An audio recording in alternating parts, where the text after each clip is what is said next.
17세기 서사시가 놀랍게도 초기 디지털 시대의 선구자 역할을 했다면 믿으시겠어요? 네, 오늘 바로 그 정말 흥미로운 이야기를 한번 파헤쳐 볼 겁니다. 자, 그럼 바로 한번 들어가 볼까요? 만약에 역사상 최초의 전자책 중 하나가 뭐였을까요? 하고 제가 여쭤보면 아마 대부분은 뭐 기술 설명서나 어떤 정부 문서 같은 걸 떠올리시지 않을까 싶어요. 그런데 정답은 놀랍게도 존 밀턴의 신라건입니다. 맞아요. 바로 그 인간의 타락을 다룬 기념비적인 서사시요. 이 작품이 구텐베르크 프로젝트의 정말 초창기의 배포판 중 하나가 됐다는 거죠. 그래서 오늘은 두 가지의 거대한 여정을 따라가 보려고 합니다. 하나는 이 고전을 디지털 세상으로 옮기기 위한 그야말로 험난했던 여정이고요. 또 다른 하나는 이 작품의 주인공, 사탄이 천국에서 쫓겨난 뒤에 겪게 되는 어쩌면 그보다 훨씬 더 힘겨운 여정, 바로 이 두 가지 이야기입니다. 자, 그럼 먼저 이 서사시를 디지털 시대로 가져오는데 대체 얼마나 엄청난 노력이 들어갔는지 그 얘기부터 시작해보죠. 이게 1960년대에 만들어진 최초의 디지털 텍스트인데요. 무려 10만 장이 넘는 IBM 천공 카드에 입력됐을 거라고 추정돼요. 근데 이 카드 한 장에 겨우 80자밖에 못 넣었거든요. 정말 상상이 가시나요?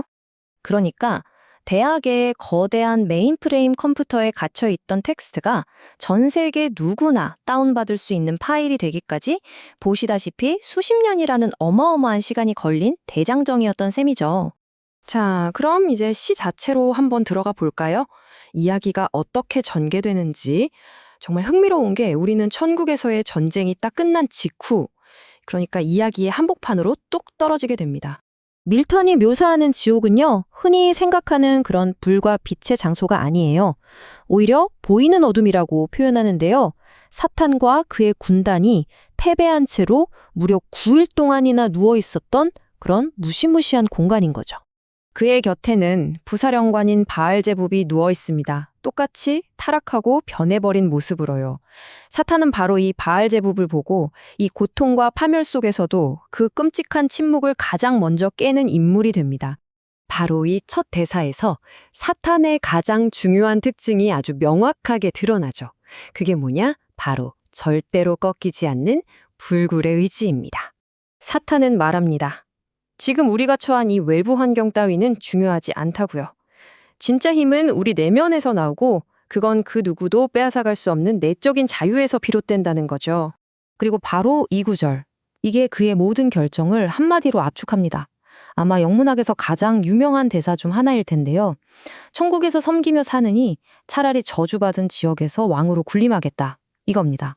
자, 이렇게 추종자들을 다시 규합한 다음에요. 이들은 단 1시간 만에 판데모니움이라는 웅장한 수도를 건설해요. 그리고 사탄은 이제 앞으로 어떻게 할 건지 다음 행동을 결정하기 위해 평의회를 소집하죠. 이 토론을 보면 패배에 어떻게 반응하는지 그 여러 가지 모습을 엿볼 수 있어요. 하지만 결국 채택되는 건 사실상 사탄 자신의 생각을 몰래 대변한 바알제붑의 제안입니다. 훨씬 더 교묘하고 음흉한 복수 방법이죠. 자, 이렇게 새로운 계획은 세워졌습니다. 하지만 아직 한 가지 문제가 남았죠. 과연 누가 이 새로운 세계를 찾아서 지옥을 벗어나는 그 위험천만한 여정을 떠날 것인가 하는 문제요. 바알제붑이 내놓은 이 계획은 그야말로 심리전의 걸작이라고 할 수 있습니다. 무력으로 신에게 맞서는 게 아니라 신이 가장 사랑하는 피조물을 이용해서 신에게 상처를 입히겠다. 바로 이거죠. 아무도 선뜻 나서지 못하는 그 끔찍한 항해에 사탄이 직접 나서자 그의 지도력은 그야말로 확고해집니다. 왜냐하면 지옥과 지구 사이에 놓인 그 어둡고 바닥 없고 무한한 심연에 맞설 용기를 가진 건 오직 그뿐이었으니까요. 사탄의 이 여정은요, 그 자체로 또 하나의 서사시나 다름없습니다. 자신의 딸인 죄와 아들인 죽음을 지나고 또 혼돈과 태고의 밤의 영역을 통과해서 마침내 목표물인 지구를 발견하기까지 정말 끔찍한 존재들을 마주하는 고독한 비행이었던 거죠. 자, 그리고 이 지점에서 우리는 다시 처음 시작했던 곳으로 돌아오게 됩니다. 서로 정말 다르지만 그 무게감만큼은 똑같이 기념비적인 두 개의 여정을 연결해 보는 거죠.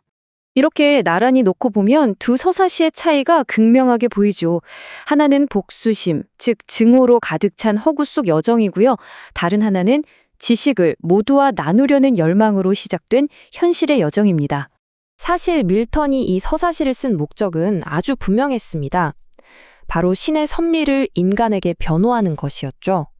그러니까 자유의지나 교만, 반역에 대한 이 복잡한 이야기는 결국 존재에 대한 가장 근본적인 질문들을 탐구하기 위한 거대한 시도였던 셈입니다. 그리고 300년이 지나 또 다른 위대한 노력 덕분에 이 이야기는 이제 버튼 클릭 한 번으로 전 세계 누구나 읽을 수 있게 됐습니다. 라벤 박사나 구텐베르크 프로젝트 같은 선구자들의 노력이 밀턴의 이 영원한 작품에 새로운 생명을 불어넣어 준 거죠. 결국 이런 질문을 던져보게 됩니다. 시대를 초월하는 이런 이야기를 우리가 어떻게 접하느냐에 따라서 그 의미가 달라질 수 있을까요? 그러니까 이 이야기가 천공카드에 담겨 있든 낡은 책 속에 있든 아니면 지금 여러분의 손에 들린 스마트폰 안에 있든 그것이 사탄의 저항이 가진 그 강렬한 힘이나 그의 타락이 주는 비극의 무게를 다르게 만드는 걸까요?